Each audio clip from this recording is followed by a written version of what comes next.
Hello दोस्तों, नमस्कार। मैं ममतेश कुमार आप सभी का स्वागत करता हूं आपके अपने परिवार रोजगार विद अंकित में। कैसे हैं आप सभी मेरे प्यारे साथी?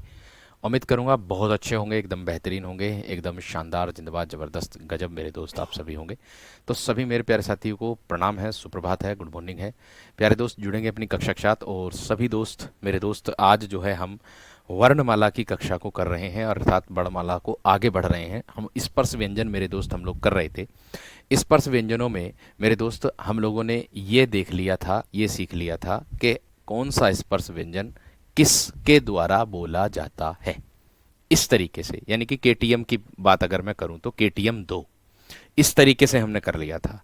देखिए, अब अगर मैं बात करता हूं आप लोगों से कि कौन सा वर्ण किसकी सहायता लेकर के बोला जाता है, कौन सा वर्ण किसकी सहायता लेकर के नहीं बोला जाता, ये सारी चीजें आप लोगों की मेरे दोस्त कैसे बात करते हैं, किस तरीके से आती है, ये ध्यान में रखते हुए हम आगे बढ़ रहे हैं मेरे दोस्त। देखो, स्पर्श व्यंजन की अगर मैं बात कर रहा था, व्यंजनों की अगर मैंने बात की थी, तो व्यंजनों के बारे में भी मैंने आप लोगों को समझा दिया था कि कौन से व्यंजन कौन कौन से होते हैं, कैसे होते हैं, क्या क्या होते हैं। ठीक है ना वीरो? अब देखिएगा ध्यान से, एकदम बेहतर तरीके से स्पर्श व्यंजन को समझते हैं, जिसका सबसे ज्यादा अहम रोल मेरे दोस्त हमारा है। किसमें होता है? सबसे ज्यादा अहम रोल होता है संधियों में जो होता है। ठीक है ना? तो उसको ध्यानपूर्वक आप सभी विद्यार्थी एकदम अच्छे तरीके, देखिए पेज कलर मेरे दोस्त, पेज कलर यही रहता है। पेज कलर ब्लू नहीं दिख रहा, सही दिख रहा है, कोई दिक्कत वाली बात नहीं है यहां पर। ठीक है, इसमें कोई दिक्कत वाली बात नहीं है मेरे दोस्त, इससे कोई दिक्कत वाली बात नहीं है, सही दिखाई देता है। ये आप लोगों की आंखों को ज्यादा इफेक्ट नहीं डालता, इसलिए इस कलर को यूज करते हैं। ठीक है ना? इसीलिए इस कलर को मेरे दोस्त क्या करते हैं, यूज किया जाता है। ये बात ध्यान रखनी है। चलिए बीरो, हाँ जी, अब देखो कुछ नया भी सीखने के लिए मेरे दोस्त आपको मिलेगा आज की कक्षा में।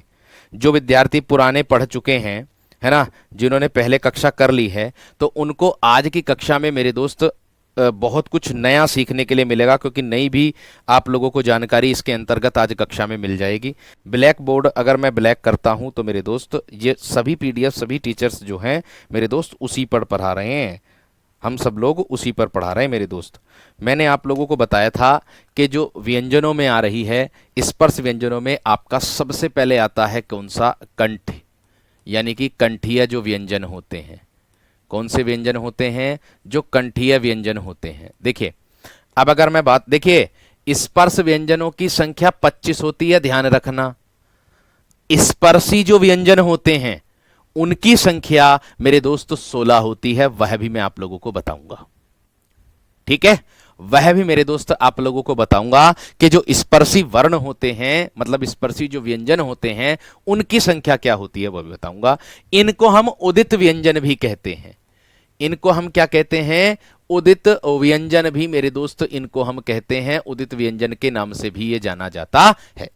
आप कहोगे कि सर ये कंठीय जो है ये किस किस के योग से मिलकर बोलता है, किस किस के योग से मिलकर के उच्चारण होता है, इसका जवाब हमें दे दीजिएगा। तो देखिए, जिनका उच्चारण करते समय जीभ का जो निचला हिस्सा है ना, यानी कि जिनका उच्चारण करते समय जीभ का निचला हिस्सा हमारे कंठ को छूता है। अगर मैं बात करूं ये कंठीय व्यंजन किस किस से उच्चारित होंगे, कंठ और जीभ, कंठ और जीभ का निचला हिस्सा, कंठ और जीभ का मेरे दोस्त क्या होगा? निचला हिस्सा, निचला हिस्सा या निचला भाग, उससे मेरे दोस्त ये क्या हो जाएंगे आप लोगों के, उससे मेरे वीर ये आप लोगों के उच्चारित होंगे, ये कंठ से और आपका जीभ का जो निचला भाग है उससे। बात समझ में आ गई? प्रत्येक वर्ग में पांच पांच अक्षर मेरे दोस्त आप लोगों के होते हैं। क्या होते हैं? प्रत्येक वर्ग में क्या होते हैं मेरे दोस्त? पांच पांच अक्षर होते हैं। आप कहोगे कौन कौन से होते हैं, यहां देख लीजिएगा। कंठीय में आएगा आपका कै, आपका आएगा ख, आपका आएगा गे, आपका आएगा घ, और एक आएगा आप लोगों का मेरे दोस्त वंग है। इसको हम बोलते हैं उच्चारण में मेरे दोस्त, हम इसको क्या बोलते हैं? वंग है बोलते हैं। बात समझ में आ गई क्या ना? बात क्लियर हो गई मेरे दोस्त इतनी? ठीक है। अगर मैं बात करता हूं मेरे दोस्त आप लोगों से, देखिए ये तो आप लोगों का वर्गीकरण किया गया 5 प्रकार से। सबसे पहले आप लोगों का आ गया कंठीय। अब इसके बाद आप लोगों का आता है मेरे दोस्त तालुव्य। आप कहोगे तालुव्य व्यंजन किसको कहते हैं? देखिए परिभाषा में केवल और केवल इतना भी मिल जाएगा कि कंठ और जीभ के निचले भाग से उच्चारण करने पर कौन से मेरे दोस्त बनते हैं, कौन सा स्वर मेरे दोस्त उच्चारित होता है, ये बात का ध्यान रखना। ठीक है ना वीर? आगे अगर मैं बात करता हूं मेरे दोस्त तालुव्य में, तो तालुव्य का मतलब होता है इसका उच्चारण किससे होता है? इसका जो उच्चारण होगा वो मेरे दोस्त आपका तालु और जीभ से होगा। इसका जो उच्चारण स्थान है वो किससे है? तालु और जीभ। तालु और किससे है मेरे दोस्त इसका उच्चारण स्थान? तालु और जीभ से इसका उच्चारण स्थान है। इसके अंतर्गत हमें कौन कौन से देखने के लिए मिलेंगे? तो इसके अंतर्गत मेरे दोस्त हम लोगों को देखने के लिए मिलेगा क्या? ये देख लीजिएगा, चय वर्ग जो आता है आप लोगों का। क्या आता है मेरे वीर? आपका चय, छ, जय, झ और एक आता है मेरे दोस्त आप लोगों का आए। क्या क्या आता है मेरे वीरों? ध्यान देना मेरे दोस्त आप लोगों का। मैंने कहा था KTM 2, K फोर कंठीय, T फोर तालुव्य, M फोर मूर्धन्य बनेगा और D फोर दंतीय बनेगा। और मेरे दोस्त आप लोगों का क्या होगा? इसके बाद D फोर दंतीय बनेगा और O फोर बनेगा मेरे दोस्त आप लोगों का ओष्ठीय। ओष्ठीय बनेगा। बात समझ में आ गई? क्लियर हो गई? अब देखिएगा यहां पर क्या होता है। अब देखिएगा मेरे दोस्त आपको आगे चल करके क्या मिलता है, इसमें सारी चीजें क्लियर होगी, चिंता मत करो। ठीक है। वर्ण जो होती है वो मेरे दोस्त आप लोगों की, वर्ण जो होती है मेरे वीर, वर्ण बोलते हैं ध्वनि की लिखित इकाई को कहते हैं वर्ण। वर्ण जो होती है वो भाषा की सबसे छोटी लिखित इकाई होती है। लिखित और मौखिक इकाई ध्वनि होती है। बात समझ में आ गई? चलिए, फास्ट नहीं चल रहा हूं, बहुत आराम से पढ़ा रहा हूं, कोई दिक्कत वाली बात नहीं है। सारी चीजें मेरे दोस्त प्रैक्टिकली करके मेरे दोस्त आप लोगों को दूंगा, ये बात का ध्यान रखना। और जो विद्यार्थी मेरे दोस्त पहले पढ़ चुके हैं उनका रिवीजन बहुत अच्छे से होगा। और अब तो मेरे दोस्त सभी विद्यार्थियों को बैच मिल गया है, तो इससे आसान क्या होगा आप लोगों के रिवीजन के लिए। ठीक है, क्लियर है? मूर्धन्य, आप कहोगे कि भैया जी मूर्धन्य व्यंजन कौन से होते हैं? देखिए मूर्धन्य का मतलब होता है कि जिस व्यंजन ध्वनि का उच्चारण मूर्धा से हो। जिस व्यंजन ध्वनि का उच्चारण किससे होता है मेरे दोस्त? मूर्धा से होता है, उसको मूर्धन्य व्यंजन कहते हैं। आप कहोगे कैसे मेरे दोस्त आप लोगों का? ट है, ठ है, ड है, ढ है और एक आता है मेरे दोस्त आप लोगों का ण। ये हो जाएंगे आपके कौन से व्यंजन? मूर्धन्य। अर्थात भैया जी ये किसके उच्चारण से मिलते हैं, ये किसके उच्चारण से बोले जाते हैं? ये मेरे दोस्त मूर्धा और आपका जीभ के उच्चारण से बोले जाते हैं। ये आपका मूर्धा और मेरे दोस्त जीभ के उच्चारण से बोले जाते हैं। इसी को मेरे दोस्त हम क्या कहते हैं? मूर्धन्य कहते हैं। इसी को हम क्या कहते हैं? मूर्धन्य कहते हैं। इतनी बात सबकी समझ में आ गई होगी। अब देखो आप लोगों को बता देता हूं एक बात, विशेष तरीके से ध्यान रखना। क्या है? मैं अगर बात करूं मेरे दोस्तों परिभाषा की, इससे पहला वाला जो बैच है, इससे पहला वाला जो बैच है 2.0 वाला, आप में से सब विद्यार्थियों का बैच खुल गया होगा सबका, बिना किसी दिक्कत और बिना किसी समस्या के। उससे पहला वाला बैच भी होगा आपका 1.0 वाला, अब सबका मेरे दोस्तों खुल गया होगा। जिसका नहीं खुला होगा वो खुल जाएगा धीरे धीरे करके। तो उसमें भी मेरे दोस्त जो आपको नई चीजें मिले ना, तो उसको भी नोट कर लेना। ये आपकी पहले जो करा दी है उससे अलग चीजें देने की कोशिश मेरी यहां पर है। ठीक है ना वीर? ये बात का ध्यान रखना। ठीक है, इस चीज का ध्यान रखना। और स्पर्श संघर्षी किसे कहते हैं आगे चल करके मिलेगा, बेफिक्र रहो। मैं आपको सारी चीजें वो कराऊंगा जिसको आपकी जो आपकी जरूरत है। फालतू चीज मैं नहीं कराता हूं, आप जानते होंगे पहले से ही। ठीक, इसके बाद मूर्धन्य के बाद मेरे दोस्त आप लोगों का 4 नंबर पर आ जाता है क्या? दंतीय। देखो इसकी परिभाषा सबसे ज्यादा परीक्षा में पूछी जाती है। दंतीय व्यंजन की आई भी है परिभाषा इसकी, क्या कि जिस व्यंजन ध्वनि का उच्चारण करने पर जीभ का अग्रभाग हमारे ऊपर के दांतों को स्पर्श करता है, ऐसे मिल जाती है परिभाषा। क्या है? यानी कि ये किसके मेरे दोस्त उच्चारण के योग से मिलकर बनेगा? ये जीभ और दांत, यानी कि दांत और जीभ से। किससे बनेगा? दांत और जीभ, जीभ के उच्चारण करने से बनेगा। अर्थात मैं अगर कह दूं कि जीभ का अग्रभाग, एक और इसमें लिख दे रहा हूं, जीभ का अग्र, अग्र मतलब आगे का भाग, जीभ का अग्रभाग, अग्रभाग ऊपर के दांतों को स्पर्श करता है, ऊपर के दांतों को, ऊपर के दांतों को स्पर्श करता है, स्पर्श करता है उच्चारण करने पर। केवल किसके मेरे दोस्त? ये दंतीय व्यंजन का उच्चारण करने पर जीभ का जो अग्रभाग है वो आपके ऊपर के दांतों को स्पर्श करता है। ये बात ध्यान रखना। आप अगर चाहो तो उच्चारण करके देख सकते हो, तय, थे, दे, धे और न, तय, थे, दे, धे और न। आप उच्चारण करके देख सकते हो मेरे दोस्त। आप लोगों का जो बनेगा वो क्या बनेगा? सीधी सी बात है एकदम। ना ना बिल्कुल होगा, प्रज्ञान से क्यों ना होने का, बिल्कुल होगा मेरे दोस्त। माननीय गुरुजी, यदि रे का पदेन रूप आएगा तो हमेशा खड़ी पाई होती है, परंतु ट्रक में पदेन रूप क्यों है? ओ भैया थोड़ा सा रुक जाओ, अभी धैर्य रख लो। जो अर होता ना, जो मेरे दोस्त रेफ रूप होता है, मैं बता दूं मुंह जुबानी जब छेड़ दी बात तो, जो रे होता है, जो अर अर बोलते हैं रे, जो रेफ रूप होता है उसका वो आधा होता है। बाकी जितने भी रे होते हैं ना, सामान्य और आपका मेरे दोस्त पदेन, वो पूर्ण रे बनते हैं। ये बात ध्यान रखना। जब मैं अंतस्थ कराऊंगा अभी बताऊंगा, आज को अभी आज ही, टेंशन मत लो, आज ही बताऊंगा, अभी बेफिक्र रहो मेरे दोस्त, परेशान मत हो। कौन सा पदेन है और कौन सा नहीं है वो सारी चीजें अभी बता दूंगा। आगे देखिए, इसके बाद मेरे दोस्त आप लोगों का क्या आता है? ओष्ठीय व्यंजन। क्या आता है? ओष्ठीय व्यंजन मेरे दोस्त आप लोगों का आता है। आप कहोगे ओष्ठीय कौन कौन से होते हैं? देखिए इसके ऊपर एक प्रश्न आता है मेरे दोस्त आप लोगों का। वो प्रश्न ये वाला मिलता है कि जिस व्यंजन ध्वनि का उच्चारण करने पर ऊपर का होठ पकड़ लिया जाए या ऊपर का होठ आधा काट दिया जाए तो किस व्यंजन ध्वनि के उच्चारण करने पर विघ्नता या बाधा उत्पन्न होगी? तो यहां विशेष तरीके से ध्यान रखना, ठीक है। यहां विशेष तरीके से मेरे दोस्त ध्यान रखना है। जो ओष्ठीय व्यंजन होता है वो आपका होठों से मिलाकर के बोला जाता, होठ। इसमें जो कार्यरत होते हैं अधिकतर मेरे दोस्त क्या होते हैं? होठ। यानी कि जो व्यंजन जिनका उच्चारण होठों से हो, जिनका उच्चारण होठों से हो,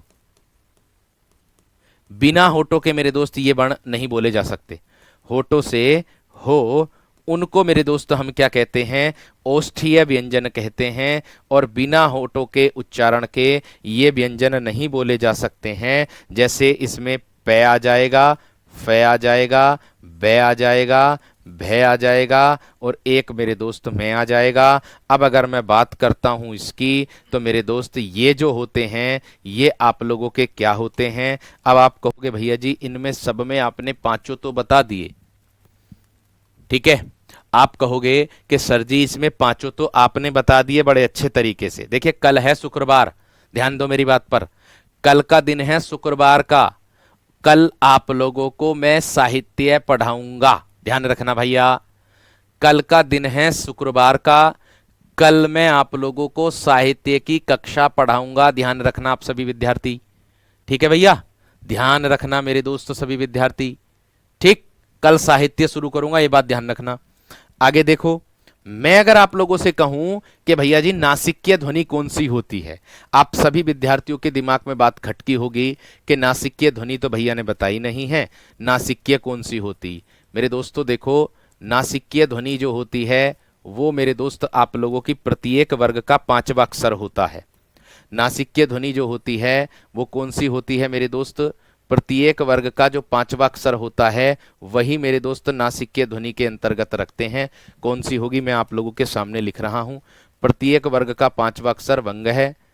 आय, आय होता है ना, ण होता है, और आपका न होता है, और आपका मेरे दोस्त मैं होता है। क्या होता है? मैं होता है।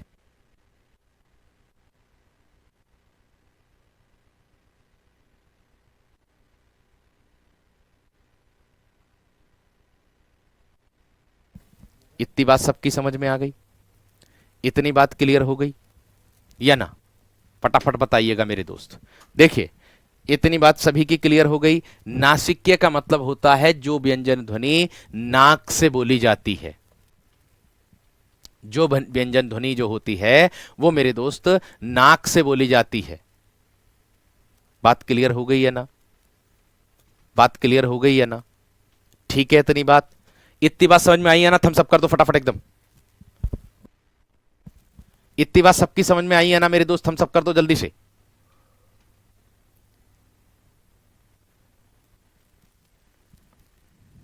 ठीक है, इतनी बात क्लियर हो गई है ना? बहुत बढ़िया, बहुत शानदार, बहुत ही गजब। देखिए, अगर मैं अनुनासिक और निर्नुनासिक की बात करता हूं, यह भी ध्यान से समझ लीजिएगा। आप लोगों का कहना है, कुछ बच्चों का, कि भैया जी अनुनासिक कौन से होते हैं और निर्नुनासिक कौन से होते हैं। देखिए, अगर मैं अनुनासिक की बात करता हूं, अनुनासिक ये कौन से होते हैं, तो देखिए, अनुनासिक जो होते हैं मेरे दोस्त आपके ऐसे स्वर जिनका उच्चारण मुख और नासिका, मुख और नाक दोनों से होता है। ध्यान देना मेरे दोस्त। ऐसे ऐसे या मैं कह दूं जिनका उच्चारण, जिनका उच्चारण उच्चारण मुख और नाक, मुख और नाक दोनों से होता है। मुख और नाक दोनों से होता है।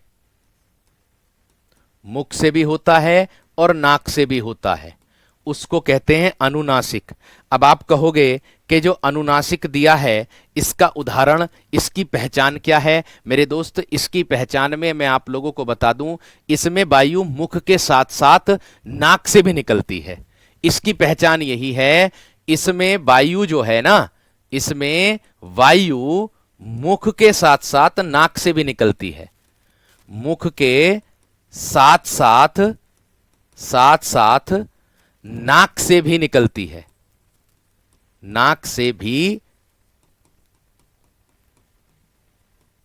निकलती है। जैसे इसको किससे दर्शाया जाता है मेरे वीर?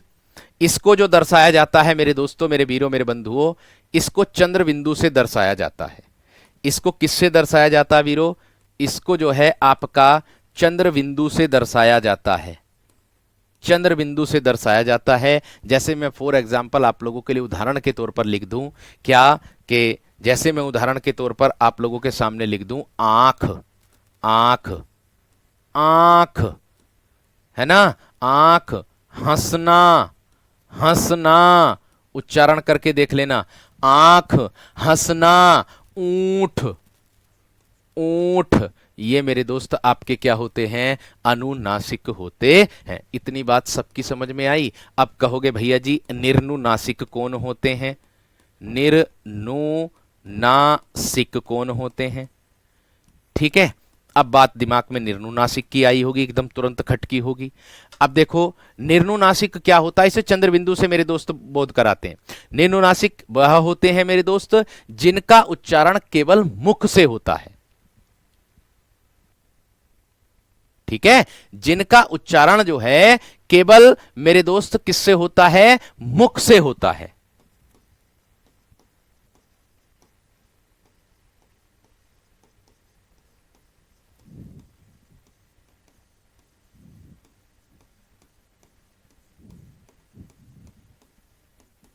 जिनका उच्चारण केवल किससे हो मेरे दोस्त? मुख से हो, नाक से नहीं होता, नाक से नहीं होता।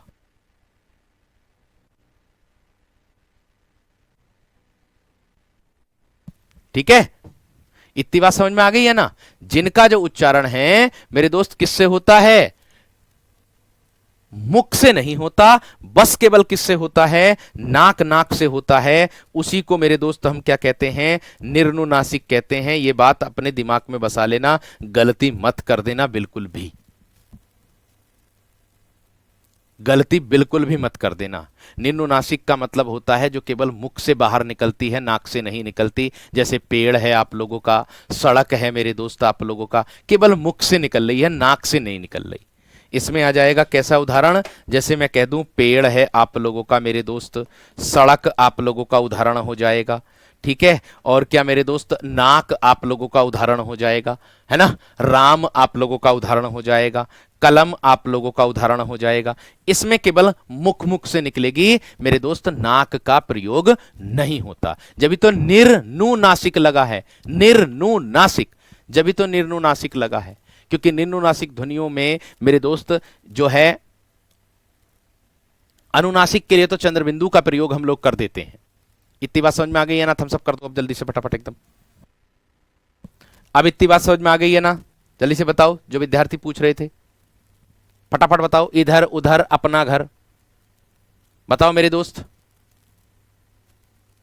जल्दी से थम्स अप करके बताओ, जल्दी से मेरे दोस्त थम्स अप करके बताओ मेरे शेर, फटाफट। अनुस्वार क्या होता, लो अनुस्वार ये होता मेरे वीर, अनुस्वार ये होता, अनुस्वार जो कार्य करता वो ये करता, ये, और ये कार्य करता विसर्ग का। मैं दोनों को बता देता हूं, देखो ये जो कार्य करता है ये अनुस्वार का कार्य करता है, ये जो कार्य करता है ये अनुस्वार का कार्य करता है, अनुस्वार का कार्य करता है, और ये जो कार्य करता है ये आपका विसर्ग का कार्य करता है। ये किसका कार्य करता है, ये आपका विसर्ग का कार्य करता है। थम्स अप कर दो वीरो फटाफट मेरे शेर, एकदम बेहतरीन। स्क्रीनशॉट लेने की सुविधा मेरे दोस्त नहीं है इसमें, स्क्रीनशॉट लेने की सुविधा मेरे वीर नहीं है इसमें, ठीक है जी भैया जी। इतनी बात सबकी समझ में आ गई। चलिएगा आगे बढ़ता हूं मेरे दोस्त आप लोगों के लिए। आगे मेरे दोस्त आप लोगों को देखो एक डायग्राम भी मैं आप लोगों के लिए लेकर के आया हूं वीरो, देखो डायग्राम भी मैं आप लोगों के लिए लेकर के आया हूं। स्पर्श व्यंजनों का वर्गीकरण जो होता है वो कैसे कैसे होता है आप लोग देख सकते हो मेरे दोस्त, ठीक है। ये मैं समझाने के लिए लेकर के आया हूं डायग्राम, बस इसका ध्यान आपको रखना है। कंठ से, तालु से, मूर्धा से, दंत से और ओष्ठ से होता है, ये स्पर्श व्यंजन कहलाते हैं। इसी को वर्गीय व्यंजन और मेरे दोस्त उदित व्यंजन भी कहते हैं। ये केवल आप लोगों को मेरे दोस्त मैंने जो दिया है समझाने के लिए दिया है, ये केवल किसका प्रयोग दिया है मेरे दोस्त, मैंने समझाने के लिए मेरे दोस्त आप लोगों को इसके लिए दिया है। देखिएगा कंठ आपका यहां होता है, ये कैख है, ग घ वंग है। तालु जो होता है वो यहां होता है, च छ ज झ आए। दंत जो होते हैं, सॉरी मूर्धा जो होता है वो ऊपर की तरफ होता है, ट ठ ड ढ ण। और दंतीय त थ द ध न, दांतों से बोले जाते हैं, मतलब दांतों का भाग लगता है। और होठ तो देख तो ही समझ गए होंगे आप लोग, ये ओष्ठीय होता है। बात आ रही है दंतोष्ठीय की कि भैया जी ये दंतोष्ठीय कैसे बोला जाता है। तो मेरे दोस्त अगर दंतोष्ठीय की अगर आप लोगों से पूछ लिया जाए कि दंतोष्ठी व्यंजन का उच्चारण स्थान कैसे होता है, तो मेरे दोस्त इसका उच्चारण स्थान दांत, जीभ, जीभ और होठ, और होठ, इसका जो उच्चारण स्थान होता है वो इससे होता है।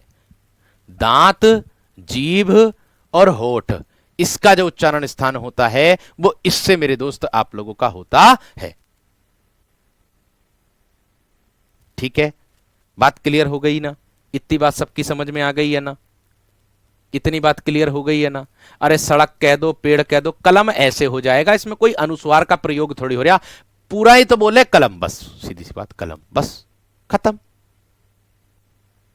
अनुस्वार और विसर्ग का उदाहरण लो, कौन सी बड़ी बात है। अनुस्वार का उदाहरण ले लो आप, कैसे लोगे, जैसे संसार, ये हो गया संसार।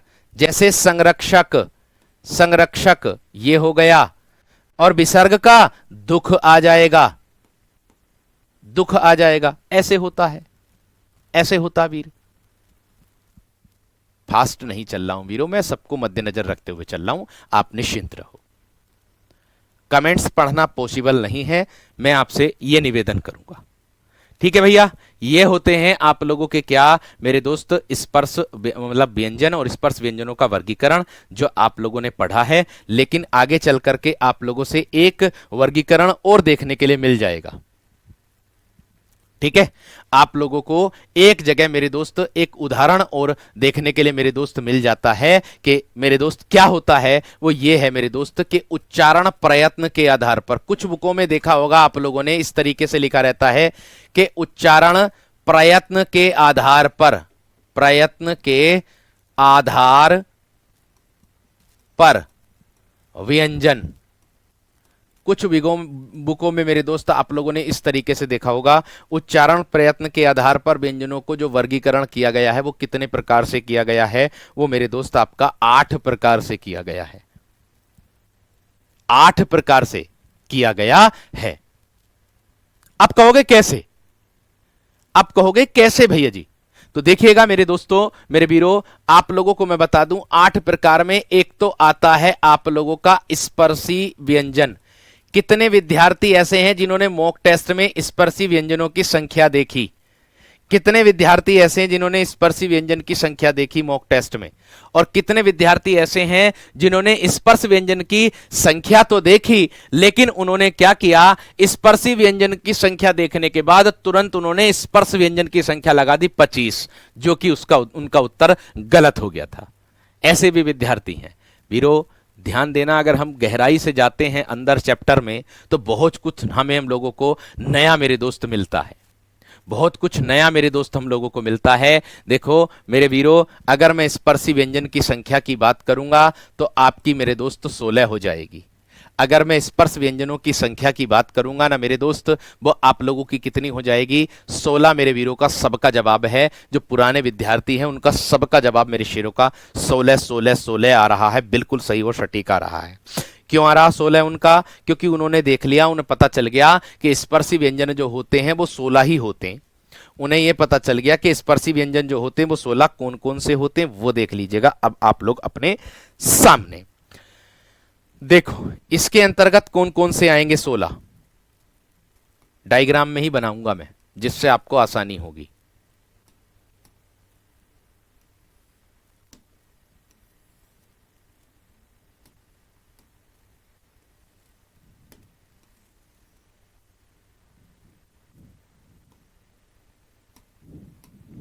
तीन और 4, 4 चौक कितने होते हैं?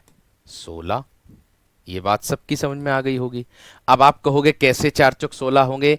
एक आएगा कै, एक आएगा ख, एक आएगा गै और एक आएगा घ, बस ये होते हैं। एक आएगा मेरे दोस्त आपका टे, एक आएगा ठे, एक आएगा डे, एक आएगा ढे, ये वाला टे ठे डे ढे।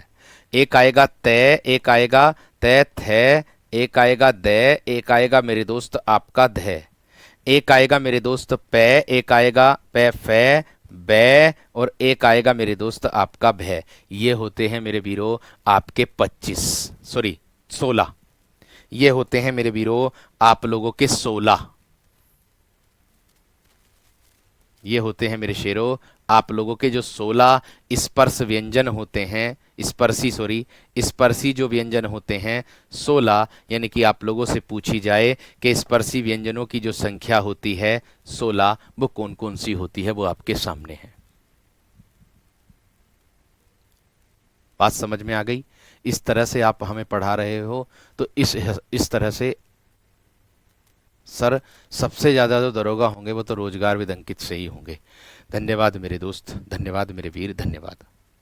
आप कहोगे कि भैया जी 25 कब लगाएंगे, 16 कब लगाएंगे? देखिए अंतर है, मैं आपको दोनों का अंतर क्लियर कर दे रहा हूं।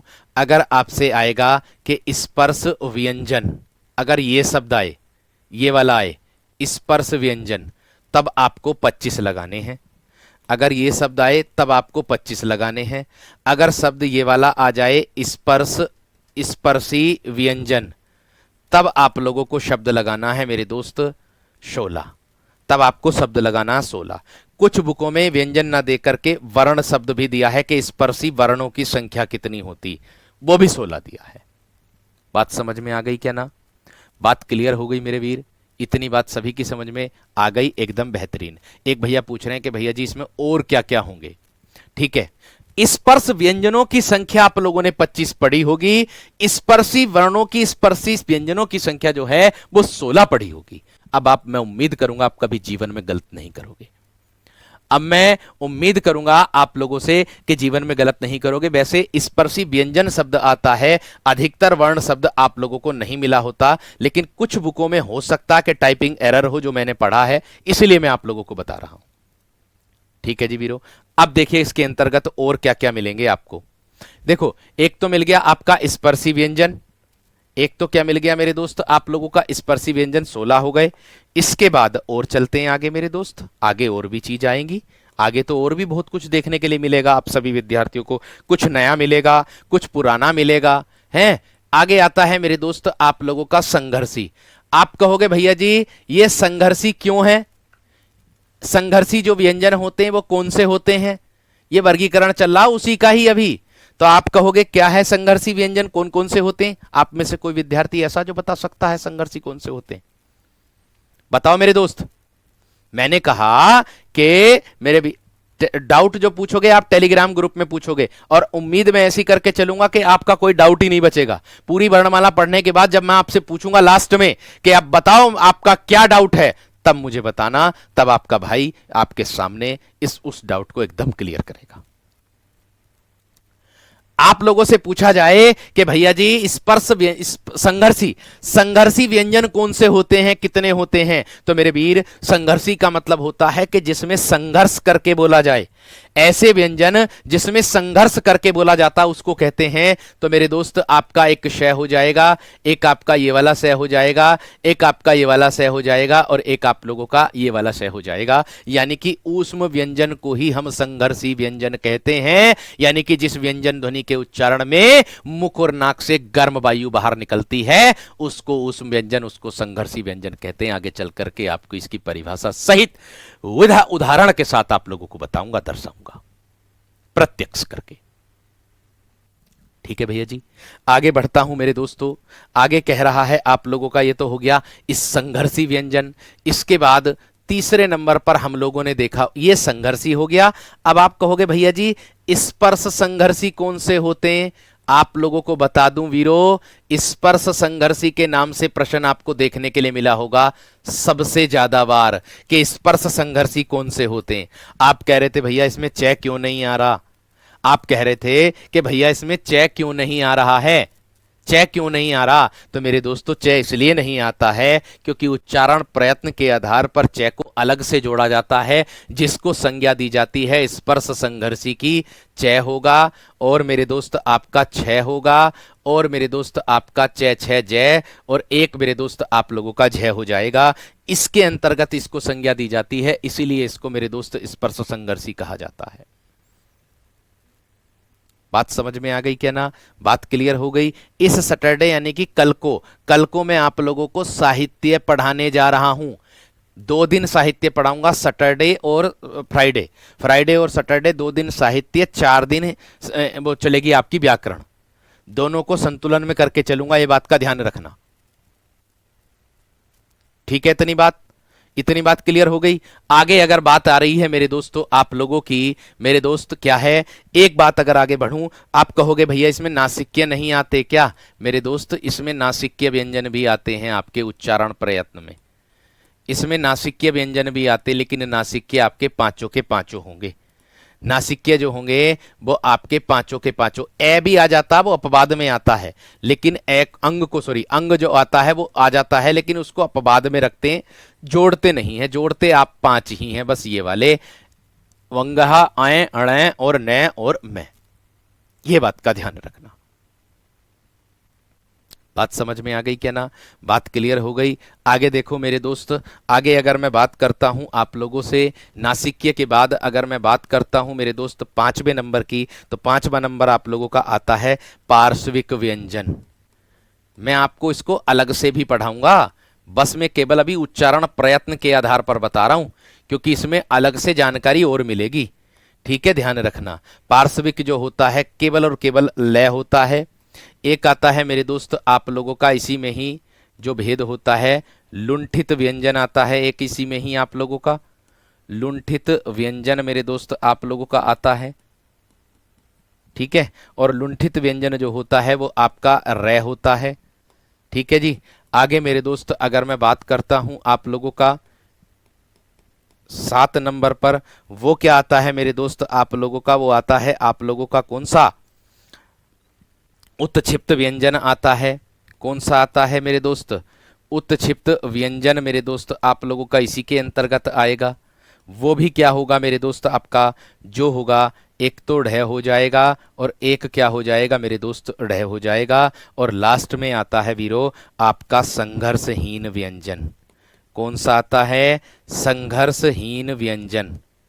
देखा के ना, देखा के ना संघर्षहीन व्यंजन मेरे वीरो। जो संघर्षहीन व्यंजन होते हैं आपके, एक होता है ये और एक होता है वह। वैसे तो रे और ले भी आ जाते हैं संघर्षहीन, क्योंकि उनके उच्चारण में संघर्ष नहीं होता है।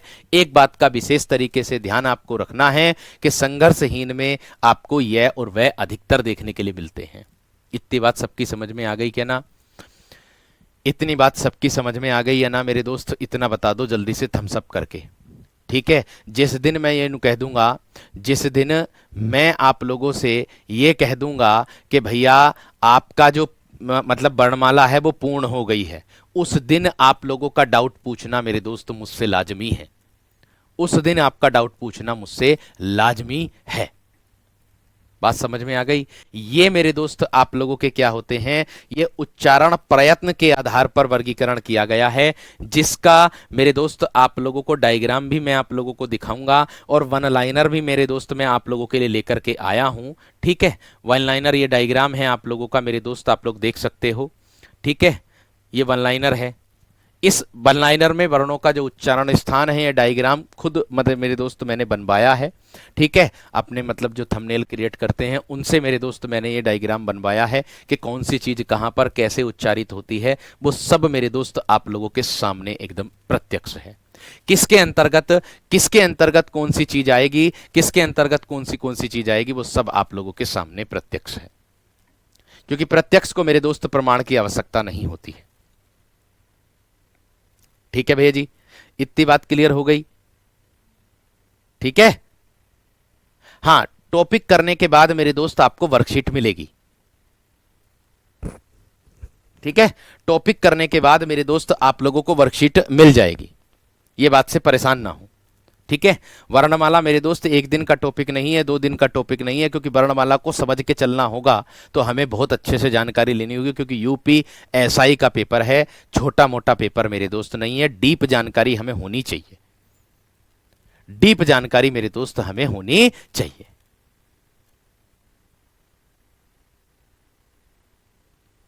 ठीक है जी, ये है मेरे दोस्त आप लोगों का जो डायग्राम है। इस डायग्राम में सभी चीजें आप लोगों की दी गई हैं कि तालव्य स्वर कौन सा होता, तालव्य व्यंजन कौन से होते हैं। हालांकि मैंने आप लोगों को इस तरीके से भी दिया है, लेकिन मैं आप लोगों को वन लाइनर के तौर पर भी लिखवा सकता हूं। इसको वन लाइनर के तौर पर भी मेरे दोस्त मैं इसको लिखवा सकता हूं। लिखवाने से पहले मैंने आप लोगों के लिए एक लाइन में मेरे दोस्त ये दे रखे हैं सारे। कंठीय व्यंजन आपका कै वर्ग तो होता ही है, ध्यान से समझो मेरे दोस्त। मैंने कहा कि कंठीय जो व्यंजन होता है वो आपका कै वर्ग होता तो है। कै वर्ग के साथ अलग से और कौन से होते हैं, एक आहा होता है और एक है, कंठ में आता है। तालव्य में से आता है और ये आता। इस पर आधारित सबसे ज्यादा प्रश्न बनता है कि निम्नलिखित में से से ध्वनि किसके अंतर्गत आती है, तो आपको बता दूं ये तालव्य के अंतर्गत आती है, इसके अंतर्गत आती। स्पर्श व्यंजनों में से को तालव्य में रखते हैं और यह को भी मेरे दोस्त तालव्य में रखते हैं। दोनों द्विगुण व्यंजन ये जो होते हैं इनको मूर्धन्य में रखते हैं और रै को भी मूर्धन्य में रखते हैं और शय को भी मेरे दोस्त मूर्धन्य में रखते हैं। दंतीय में ले आता है, से आता है और जय आता है। स्वर तंत्रीय में है आता, काकल्य भी होता है, आगे चल करके मेरे दोस्त इसको पढ़ोगे। और ठीक है, आगे दंतोष्ठीय जो होता है वो मेरे दोस्त वह होता है जिसके बारे में मैंने अभी जानकारी दी थी, आपको जानकारी भी दी थी कि जो दांत और जीभ और मेरे दोस्त होठों से मिलकर के बनता है। ठीक है जी। और लास्ट में मेरे दोस्त संघर्षहीन बताएं मैंने मेरे दोस्त, ये होते हैं यह और वह। और प्रकंपित किसको कहते हैं? रै को ही लुंठित कहते हैं, रै को ही प्रकंपित कहते हैं, ये बात का ध्यान रखना। अब आगे चल करके एक एक करके सारी चीजों की जानकारी आप लोगों को मेरे दोस्त अब मिलेगी। किसकी जानकारी मिलेगी? अब आप लोगों को मिलेगी मेरे दोस्त अंतस्थ व्यंजनों की जानकारी। अब किसकी मिलेगी मेरे दोस्त? आप लोगों को जानकारी मिलेगी अंतस्थ व्यंजनों की जानकारी। अब आप कहोगे भैया जी अंतस्थ व्यंजन को अंतस्थ क्यों कहते हैं? अंतस्थ का जो अर्थ होता है, इसका अर्थ होता है बीच में स्थित। बीच में स्थित, बीच में क्या होता है? स्थित होता है। अर्थात इसकी जो ध्वनि है, इसका जो उच्चारण स्थान है ना मेरे दोस्त आप लोगों का, इसकी जो ध्वनि है, इसका जो उच्चारण स्थान है ना मेरे दोस्त आप लोगों का, वो आपका क्या बन जाएगा? वो ध्वनि मुख और नाक से निकलेगी तो, लेकिन बहुत कम मात्रा में वायु बाहर निकलती है। क्या है? बहुत कम मात्रा में वायु बाहर निकलती है। जिनके उच्चारण में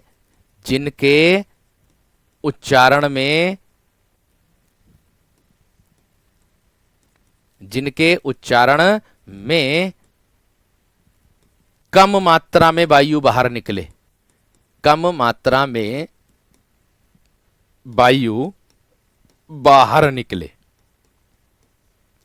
यानी कि बहुत ही कम मात्रा में भीतर की तरफ ज्यादा रहे, उसी को मेरे दोस्त अंतस्थ व्यंजन कहते हैं। इनकी संख्या 4 होती है।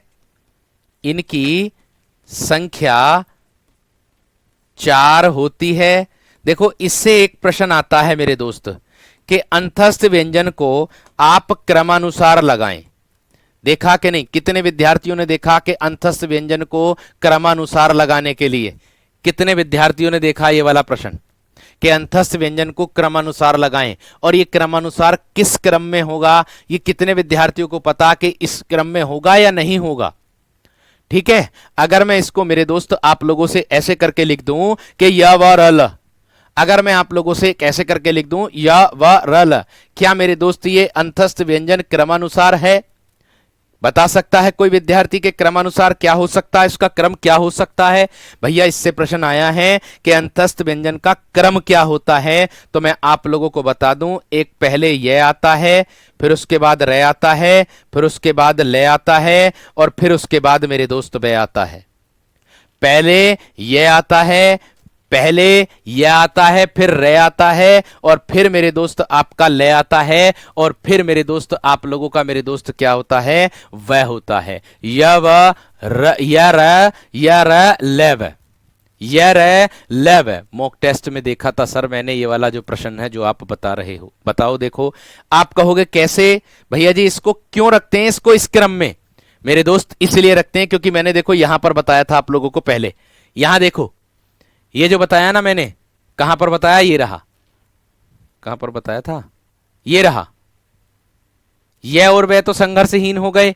ठीक है, अब यहां पर देखो, इसको इसलिए मेरे दोस्त क्रमानुसार रखते हैं क्योंकि यह जो है ये आता है आप लोगों का तालु में, और रे जो है ये आता है आप लोगों का मेरे दोस्त किसमें? मूर्धन्य में, मूर्धन्य में।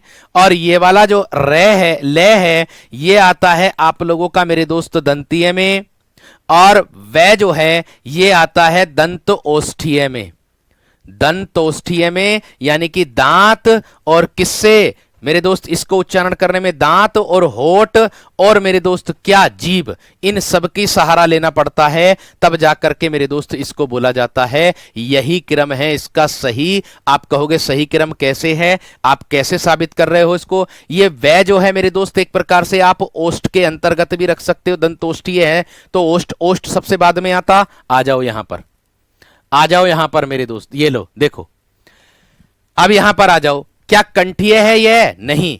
तालुव्य है यह? हां है। पहले दूसरे नंबर पर यह आ गया। फिर उसके बाद क्या आता? रे, रे मूर्धन्य में आ रहा है या नहीं आ रहा है? आ रहा है सर जी, आ रहा है। इसको मैंने इसमें बताया, देखो ये रहा, इसको मैंने इसमें बताया। इसमें कौन सा डायग्राम? ये रहा, देखो से तालुव्य में आ रहा, यह तालुव्य में आ रहा, ये रहा। रे मूर्धन्य में आ रहा है, ये रहा। वह किस में आ रहा है सर? ले किस में आ रहा है, ले दंतीय में आ रहा, तो देखो 1 2 3 हो गया ना क्रम इसका, और बाद में क्या आता, वह दंतोष्ठीय। इसीलिए मेरे दोस्त इसको कहा जाता है दंतोष्ठीय व्यंजन, वह को कहा जाता है। और लास्ट में आता है मेरे दोस्त अंतस्थ व्यंजन। ये होते हैं मेरे दोस्त, और इसका डायग्राम कुछ इस प्रकार से है। कुछ एक परिभाषा आप लोगों को दूसरे तरीके से भी इसकी मिल सकती है। हर वह प्रयास मैंने आप लोगों के लिए किया है कि मेरे दोस्त के किस तरीके से इसकी परिभाषा मिल सकती है। अंतस्थ व्यंजन का जो क्रम है वो यह रे ले वह होता है। अब देखो उच्चारण की दृष्टि से इसको डायग्राम के तौर पर मैं आपको बता रहा हूं। देखिए यह तालव्य, रे मूर्धन्य और ले दंतीय और वह दंतोष्ठीय, इसीलिए ये अंत में आता, इसीलिए मेरे दोस्त आप लोगों का ये इसके अंतर्गत आ जाता है। बात समझ में आ गई है ना, बात क्लियर हो गई है ना। आगे देखो इनके, अब इसकी परिभाषा, ये और वह खाली दो, ये अर्धस्वर होते हैं और संघर्षहीन होते हैं। दूसरी चीज एक और है कि इसकी अन्य परिभाषा ये रही, वो जो दी थी वो तो दी थी। अन्य परिभाषा आप लोगों की ये भी है, अन्य परिभाषा ये भी है। आप पहले वाले विद्यार्थी कह रहे होंगे कि भैया जी आपने उसमें जो है हमसे इसमें अंतस्थ व्यंजन में दूसरे तरीके से लिखा दिया था, लेकिन मेरे वीर उसमें मैंने ये डायग्राम भी तो आपको दिखाया था। इस डायग्राम में मैंने आपको क्रम बताया था, इस तरीके से इस तरीके से जितेंद्र मैंने क्रम बताया था मेरे वीर। बात समझ में आ गई क्या ना, इतनी बात सबकी समझ में आ गई है ना मेरे दोस्त। बाकी मैं कुछ नहीं कहूंगा, बस इतना प्रयास करूंगा। आप कहोगे भैया जी इसकी दूसरी परिभाषा क्या हो सकती है, ये आपके सामने है। आपके सामने ऐसे आ सकती है, जीभ तालु दांत ओष्ठ के परस्पर अपूर्ण मिलन। अपूर्ण मिलन से किसका उच्चारण होता है, देखो कितनी बेहतरीन, कितनी गहरी बात है ये, कितनी बेहतरीन और कितनी गहरी बात है ये।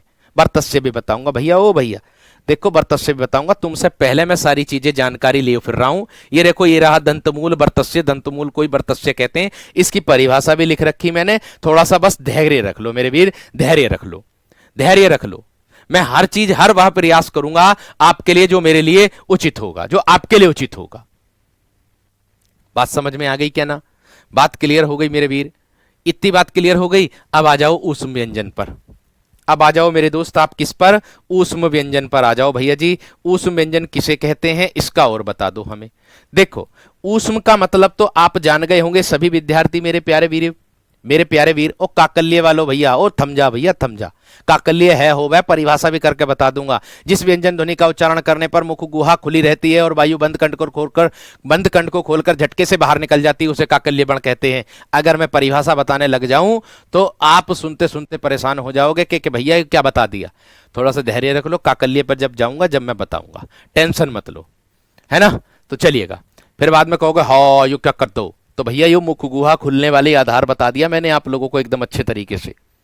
ठीक है भाई जी, आगे देखो मेरे दोस्त। और हाँ एक बात का विशेष ध्यान रखना, मैं सभी विद्यार्थियों से यही निवेदन करूंगा, कमेंट्स पढ़ना पॉसिबल नहीं है, बहुत सारे बच्चे पढ़ते हैं जिसके कारण तीव्र गति से कमेंट्स ऊपर जाती है, उसके लिए मुझे माफ करना। आपका जो भी प्रश्न होता है वो टेलीग्राम ग्रुप में बताना। और आज टेलीग्राम ग्रुप आप लोगों का ओपन होगा शाम को 8 बजे से और रात के 10 बजे तक ओपन होगा। तो शाम को 8 बजे से आप टेलीग्राम ग्रुप में मैसेज कर सकते हो, उसमें जरूर बताना कि कक्षा आप लोगों को कैसी लगती है, जरूर बताना मेरे दोस्त, क्योंकि आपका जो वो होगा मैसेज, उसी से मेरे दोस्तों मेरे अंदर आत्मविश्वास और आएगा और अच्छे से मेरे दोस्त आप लोगों के लिए और अच्छी चीज आपके दिमाग में मेरे दोस्त बढ़ेंगी। कल हम साहित्य पढ़ेंगे, ये बात का ध्यान रखना, कल साहित्य पढ़ेंगे और परसों भी साहित्य पढ़ेंगे। ठीक है भैया जी, ये बात का ध्यान रखना। चलिए हाँ जी, ऊष्म। अब देखो ऊष्म का अर्थ क्या होता है वीरो, आप लोग जानते हैं ऊष्म का मतलब क्या होता है, मैं बताऊंगा आपको ऊष्म का मतलब क्या होता। ऊष्म बोलते हैं गर्म हवा, गर्म वायु, गर्म हवा, गर्म वायु। अर्थात मैं कह दूंगा कि जिस व्यंजन के उच्चारण में मुख और नाक से गर्म वायु बाहर निकलती है, जिनके उच्चारण में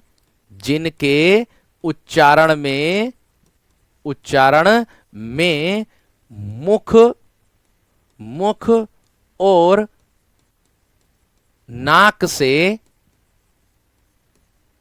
गर्म वायु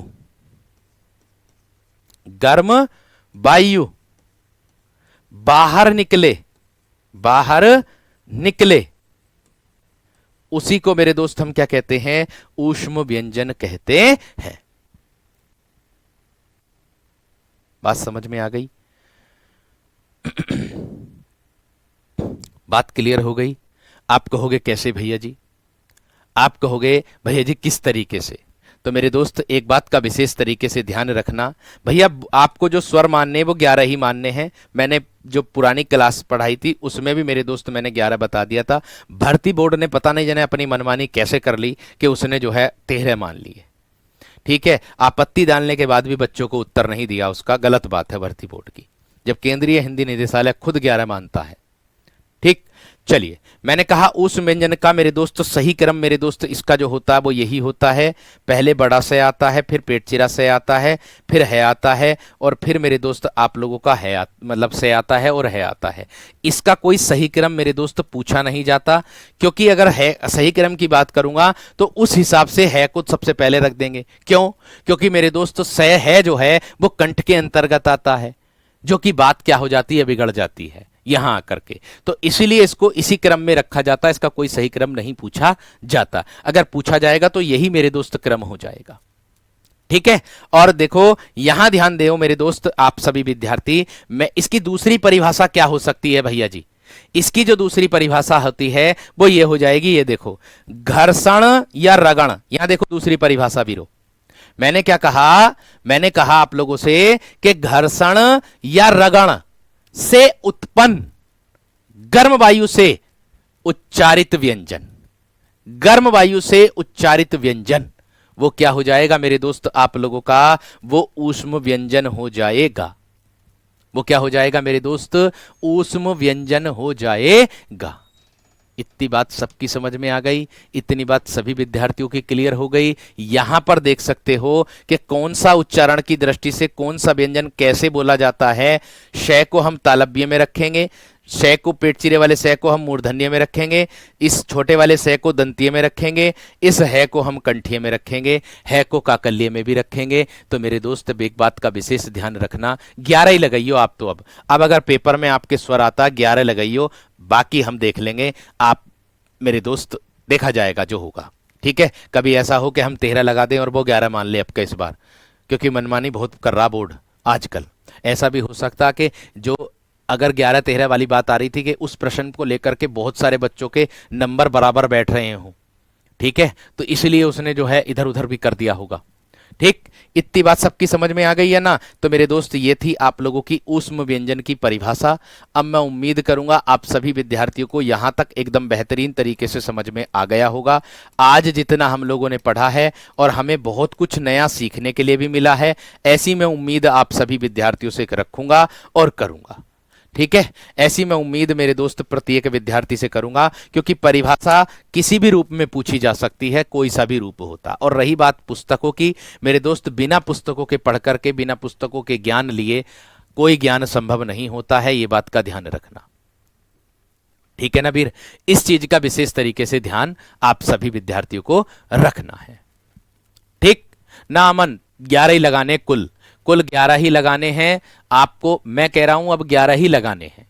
ठीक है, क्योंकि केंद्रीय हिंदी निदेशालय ने मान्यता संशोधन वाली जो बुक आ रही ना सारी, उन सब में 11 ही आ रहे, तो आपको 11 ही लगाओ, खत्म। अब इस पर बात दोबारा मत करना, एक ही बार समझ लो सब के 11 ही लगा कर, यो चाहे भर्ती बोर्ड ने 13 माने पिछली बार। नए वाले पुराने वाले विद्यार्थियों को भी मैं बता चुका हूं कि 11 ही लगा के आना अब, क्योंकि संशोधन जो बुकें आ रही हैं उनमें सब में एक आ रहा है। ठीक है, इतनी बात सबकी समझ में आ गई क्या ना? इतनी बात सबकी समझ में आ गई? एक बार थम्स अप करके बता दो कि क्लास कैसी लगी, ये जरूर मेरे दोस्त आप कमेंट सेक्शन में बताना। ठीक है मेरे दोस्त, ये जरूर आप कमेंट सेक्शन में करके बताना कि क्लास मेरे शेर कैसी लगी है। आप लोगों को, सभी विद्यार्थियों को बताना है। सभी विद्यार्थियों से मेरा निवेदन रहेगा कि आप जितना हो, आज टेलीग्राम ग्रुप मेरे दोस्त आप लोगों का खुलेगा। देखो, एक शिक्षक, कोई भी शिक्षक हो मेरे दोस्त, वो आप लोगों के लिए भरसक प्रयास करता है। ठीक है मेरे दोस्त, एक बात का ध्यान रखना है, कोई भी शिक्षक हो मेरे दोस्त, वो आपके लिए जो भरसक प्रयास होगा वो आप लोगों के लिए किया जाता है, वो आप लोगों के लिए किया जाता है। ठीक है, 2 लाइन है मेरे दोस्त आप लोगों के लिए। ठीक, दो लाइन है आप लोगों के लिए, जिससे आप लोगों का मनोबल बढ़ा रहे, बना रहे मेरे दोस्त, आप लोगों का मनोबल जो है।